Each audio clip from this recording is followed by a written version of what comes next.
welcome back to the deep dive. Okay, so if you're learning English, you definitely know this feeling, right? Mm. That moment, mid-sentence maybe, where your brain just hits a wall Yeah. and you're just internally screaming, wait, how do I say this in English? That mental translation loop. It's probably the single biggest hurdle to getting really fluent, wouldn't you say? Absolutely. Keeps you stuck, tied to your first language. Yeah, it slows everything down. So today, our deep dive, looking at all this research here, is all about figuring out why the brain does that. Like, what's actually happening? And crucially, how to retrain it.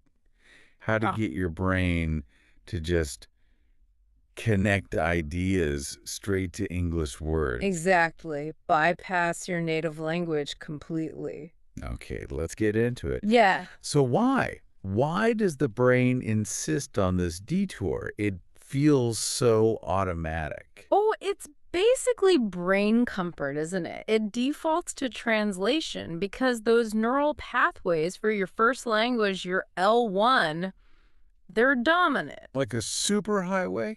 Totally. Think of it like, yeah, a brightly lit four-lane superhighway straight to the idea. English, your L2, starts out more like a dirt track next to it. Right. So when you translate, you're zooming down the L1 highway, getting to the concept, but then you have to stop, find the exit, and kind of bump along the L2 dirt track to find the English word. It's the path of least resistance, even though it feels slow to us. Right, exactly. Because those L1 pathways are just so well worn, so established. And that's the whole issue, right? Relying on that translation kills your speed, your flow. We've all heard this analogy, but it really fits. Trying to talk like that is like trying to run a race while you're reading a map at the same time. Yeah. You're doing two really demanding things at once, thinking the thought and converting the language.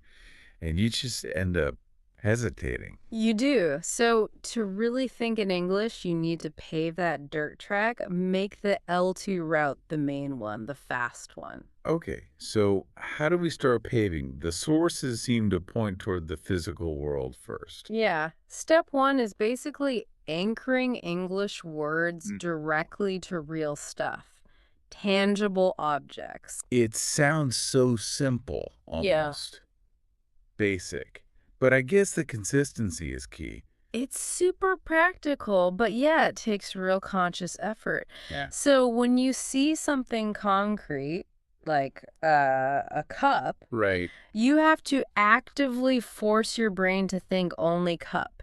You have to Yeah. intercept that tiny little detour through your native word, whether it's taza or ver or pala or whatnot. Just stop the instinct. Yes. The goal is sight to English sound. See cup, think cup, instantly. And this isn't just a quick study session. This is about your whole environment, right? Door, phone, water, table. Everything around you. You're basically reprogramming that first point of contact, making reality speak English to you first. It's like you're relabeling your world. Exactly. And a key thing here is context switching. You can't just do this at home. Ah, okay. Because the brain needs to learn that the English connection stays active wherever you are, home, work, outside. It trains the brain to skip translation altogether. So the object becomes the meaning, directly linked to the English word. Precisely. The object is cup. Got it. So once we've sort of nailed down identifying objects instantly, what's step two? It seems like it ramps things up. It does. Step two is about applying it in real time. Narrate your day. Okay? Talking to yourself. Yeah, basically. Quietly, internally, Just describing what you're doing in simple English as you do it. It doesn't have to be complicated sentences. No, not at all. Keep it simple, continuous, constant. That's where fluency starts to build, that constant engagement. And it's low pressure because it's just in your head, right? Mm-hmm. But you could start with really basic stuff like I'm brushing my teeth or I need coffee. Totally. Or even the panic thought, oh man, I'm late again. Yeah, happens to the best of us. And the point here is building speed, Yeah. muscle memory for simple sentence structures. You're practicing stringing words together Yeah, quickly. right. You're making English the language of your everyday mundane moments. Okay, so we've got objects, we've got simple actions. Now, the sources talk about a bigger cognitive shift, right? Moving into more abstract stuff. Yes, this is step 3, and it's really the core of it.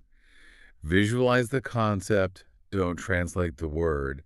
Visualize the concept. Okay, what does that mean exactly? Well, think about how a native speaker understands a word like apple. Okay. They don't think, okay, apple means palm or manzana. They just Yeah. picture the fruit, right? The red round thing. The image pops up. Exactly.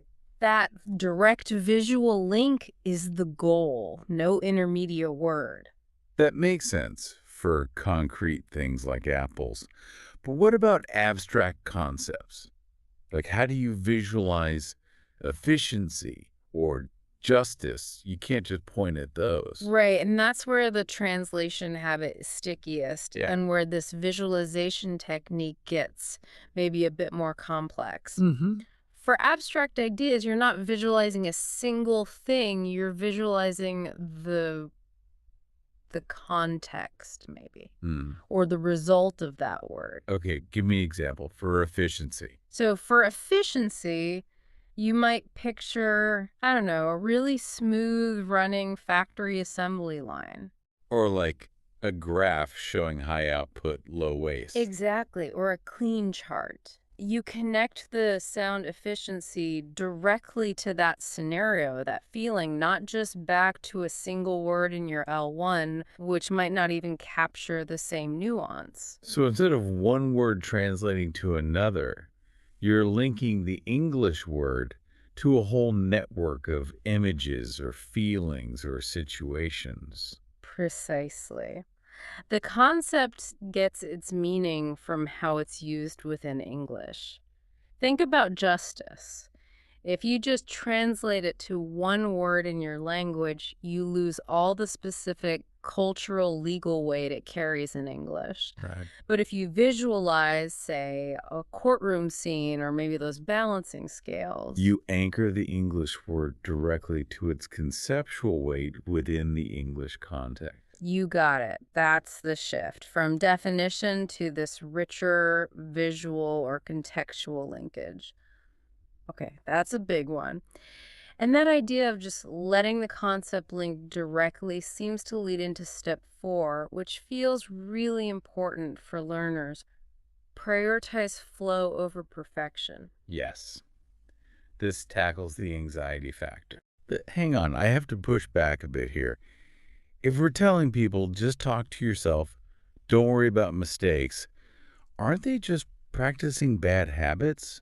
Aren't they just ingraining grammatical errors they'll have to fix later? That seems counterproductive. That's a really fair point, and it brings up a crucial distinction. Right. We need to separate the goal of this internal practice from, say, writing an important email or giving a presentation. Okay. When you're doing that internal narration, narrating your day, the main goal is fluency, training speed and flow. Not accuracy. Hmm. Not primarily, no. Think about it. If you stop your internal thought every single time you hesitate over, like, present perfect versus simple past, you're back to reading the map while running the race. Exactly. You're recreating the very hesitation you're trying to eliminate. So the internal monologue space is like a safe zone, a Yeah. practice track. Kind of, yeah. The sources really emphasize this. Deal with grammar accuracy during specific study times or when you're editing something you've written. But in the moment of internal thought or even initial conversational practice, the priority has to be getting the idea out instantly. Allow the mistake. Notice it maybe, but keep the thought moving. Yes.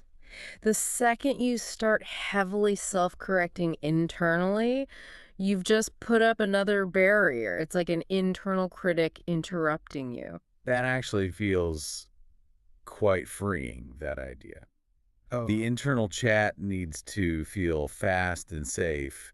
Otherwise, you'll never get to that point where English just is how you think. And think about it, getting comfortable making small mistakes internally. That builds confidence for making mistakes externally, which is, unavoidable in real conversations. Right. If you trust yourself to grab the words, even if the grammar isn't perfect yet, you'll actually speak more. Your conversational speed improves dramatically. Okay, that makes a lot of sense. So moving towards wrapping these steps together. Step 5 takes things we already do, like watching TV or reading, and makes them active.